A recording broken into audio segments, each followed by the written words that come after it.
In this video, I'm going to share 5 things I wish I'd known before my first Hyrox, and importantly, what you can do to make sure none of them catch you by surprise. Race day nerves, most people get them in the build-up and on the day itself, and that is completely normal, but what really matters is how we handle them and the small steps we can take to reduce them. In the build-up, remember, it's not just you feeling like this. Every Hyrox race has hundreds, sometimes thousands of people doing it for the first time. Your first Hyrox is about experiencing what it feels like to go through the race from beginning to end.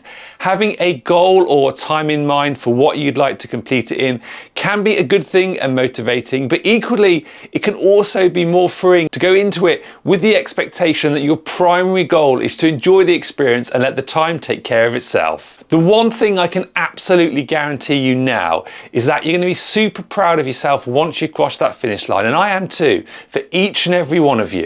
Secondly, feeling a little bit overwhelmed as you step into the venue. We're all different, and for some of us the loud music, the buzz is really going to lift our spirits, but for others that might be quite overwhelming. And what is great about Hyrox race venues is you can always step outside, move away from the noise and the hustle and the bustle to find a place to centre yourself before your race. A good rule of thumb is arriving in good time, so maybe around 90 minutes or so before your start time, if you've not pre-registered and already collected your timing chip. Equally, not arriving so early that all the extra stimulus peaks your adrenaline too early and you end up feeling a little bit flat by the time you hit the start line. The first 10 to 12 minutes of your race are critical to helping your body settle in and, importantly, not overexerting yourself on that first 1 kilometer run or ski erg. You can always speed up in the race later. A steady start is going to put you in the best possible position for a strong finish.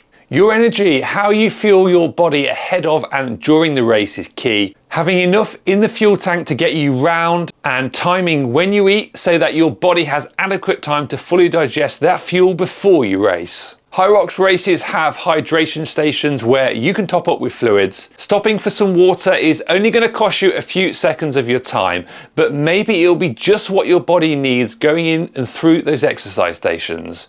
Having a moment of crisis midway through your first Hyrox race can feel a real emotional roller coaster, with moments where exercise stations feel like they've caught you off guard. In these moments, give yourself extra time to recover and catch your breath. I've felt those highs and lows myself, and I share that journey with you as you prepare for yours in this video next. Finally, soak up the atmosphere, savour every minute of the day in your experience. Once you start that race, I promise you it will fly by. Invite a friend to come and cheer you on and capture those special moments on the day. Lastly, I wish you all the best with your first Hyrox. See you in the next one.